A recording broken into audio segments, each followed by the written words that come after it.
All right, here we are. So it's our first section of geometry. The first three words we're going to talk about actually don't have a formal definition in geometry. Now, if you look these words up in your dictionary, you may see a definition. But as far as geometry, we don't even have definitions, and they call these undefined terms. These are the three undefined terms.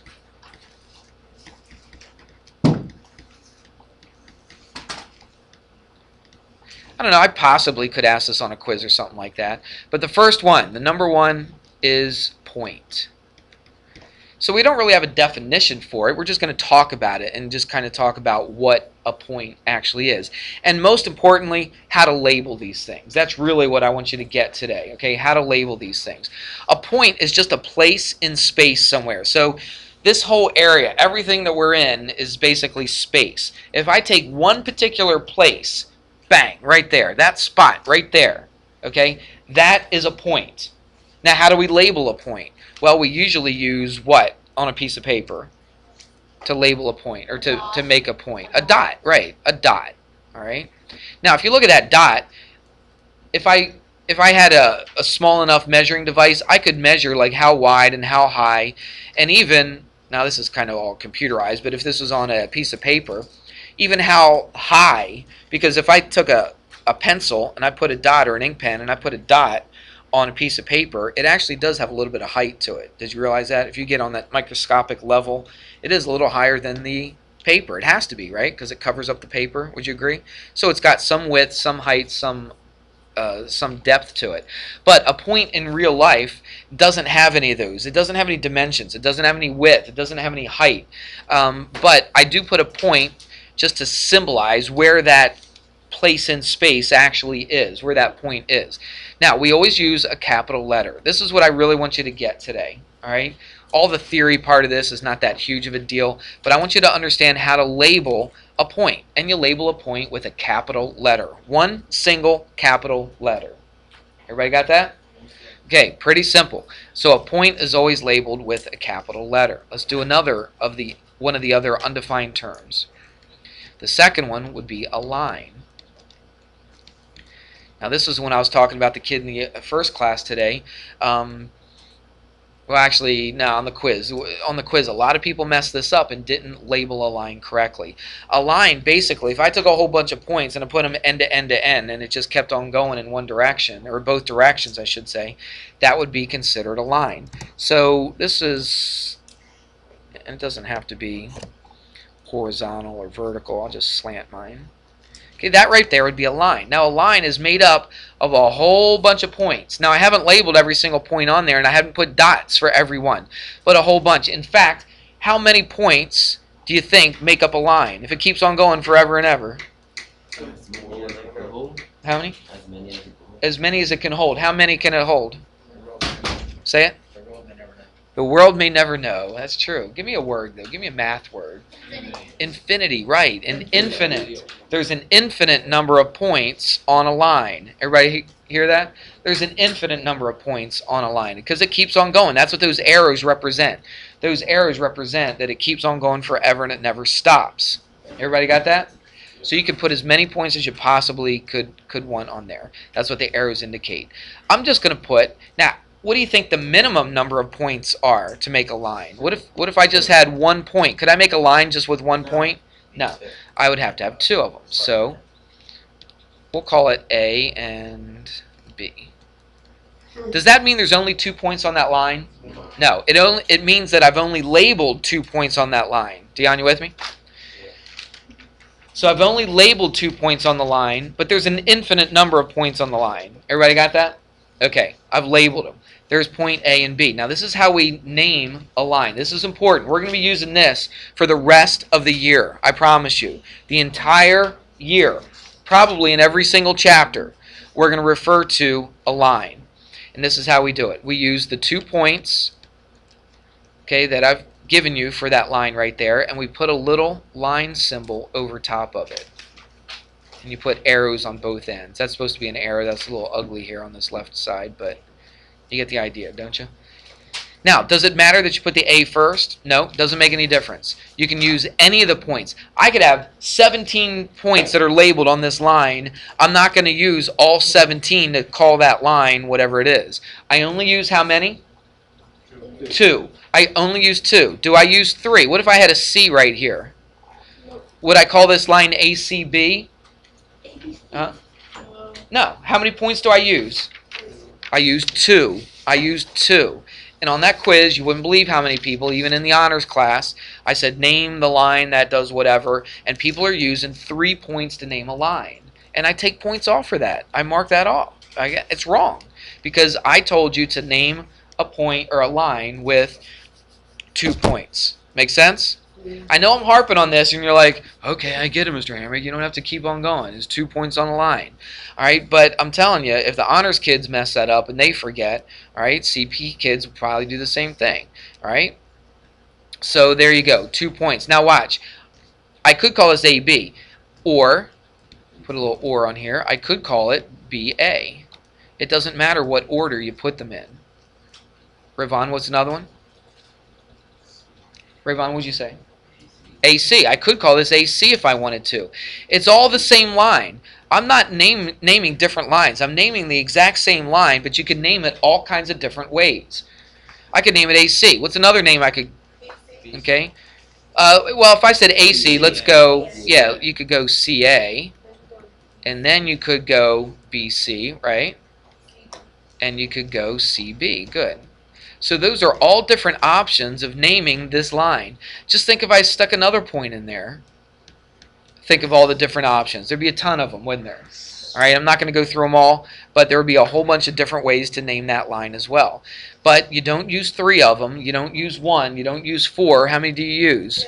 2. You use 2 points. Any 2 points on that line. It doesn't matter. You don't have to use that first one and the last one. Because really, technically, is that really the first point on that line? No. No, because it keeps on going forever. There really is no first point on that line, is there? All right, so I can use any combination of 2 points on that line. It doesn't matter what order that we put them in. Make sense? Okay, I think that's all I need to say about that. Let's go to the third undefined term, and that would be called a plane. A plane, basically, think of just a flat surface. Okay, a flat surface would be considered a plane, like the top of your desk. That represents, it's not completely a plane, but it represents a plane. Now, a plane keeps on going in all directions. And let me try to draw one for you. All right, that could be considered a plane. If you look in the books, though, oops, I didn't want that to pop up. If you look in the books, it doesn't usually look like a rectangle. That usually looks like, oh goodness. It looks a little slanted. If I could get this thing to work. What do I transform? Shear, I think. Let's go like 30 degrees. Let's see what that looks like. Yeah, that's what I wanted. Okay. That, for some reason, that's how they usually draw a plane in a book. Okay, so when you see something that looks like this, it's kind of a rectangle but slanted, looks like a parallelogram, they consider that to be a plane. Now, how do you name a plane? Well, you can name a plane a couple different ways, just like we can name a line a couple different ways. Now, if you look, sometimes they'll put Rayvon, is that you? Alright. You could use a capital letter stuck up in a corner somewhere. Now, it doesn't have a point with it. It doesn't have a point associated with it. Now, if you look in the book, it's kind of like a fancy letter. It almost looks italicized in the book. But you don't have to make it real fancy crazy. If you look in the book, you'll see it in there. But any corner, it doesn't matter what corner, but if you see a capital letter stuck in a corner somewhere, that's how we name that plane. Now, this one, you name a line. You don't write the word line in front of it. This indicates that it's a line. Does that make sense? Every time I wrote that little symbol, that indicates that it's a line. On a plane, you don't draw this little figure right here. You actually write the word plane. All right, so we would call this plane what? M. M. That's right. Use the capital letter. That's called plane M. Everybody with me on that? All right. Let's go different color. I'm tired of just the black and white. Let's do this. Let's call that point A. Let's call that point B, and let's call this one point C. Here's another way that you can name a plane. Because they're going to ask you, they're going to have some questions in there, and they're going to say, you know, what's another name for plane M? And you're going to have to be able to write another name for that plane. Another way to write a plane is to use 3 points. Now remember a line. A line has how many points? 2 points. It's got a lot, but how do we name a line? We only use 2 points, right? When we name the line. What about a plane though? What do you think? How many points did I write? Use 3 points. Because look, if I just said plane AB, it could just mean a straight line, right? But this C right here that's not on the same line, they're called, these are, I'll tell you what, let's go back in time a little bit. I should have covered this, all right? Dion, you with me? Come on now. Put your hands down. Okay. All right. This right here, all 4 of these points lie on that same line, don't they? Do you see that? Here's a word for you. And they're going to use this word every so often. They call them collinear. Write that down. Collinear. Co means with, all right? And you see the word line in there, don't you? Okay. Basically means that they're all in the same line. So any points that lie in the same line are called collinear. Collinear. What if you had 3 points that don't lie on the same line? Look at A, B, and C. What would I consider them? Well, we just say that they're non-collinear. All right, so points A, B, and C are N-O-N means they're not, non-collinear. Jot that down somewhere. Now, in order to name this plane, we name 3 non-collinear points. So A, B, and C. Do A, B, and C all lie on the same line? Yeah. No. All right, now A and B lie on the same line. B and C do. A and C do. But all 3 of them? No, they don't form one straight line, do they? All right, so there are 3 non-collinear points. We can use those points to name this plane. So I could call this plane, what else? Instead of plane M, I could call it what? We're going to use 3 non-collinear points. Name all 3 of them. Yeah, you could use A, B, C. Now, does it matter what order you put those 3 points? Nope. I could call it, what? Plane, would you say CBA? Yeah?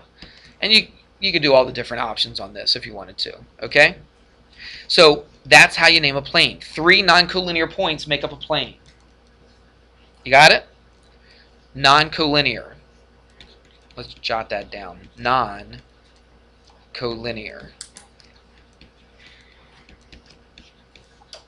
Alright? Collinear means they all lie on the same line. Non-collinear means they don't lie on the same line. And you have to have 3 non-collinear points to name that plane right there.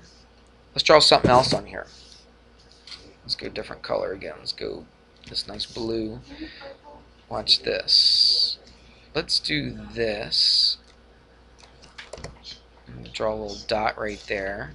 And I'll just, yes, if I write it down, you write it down.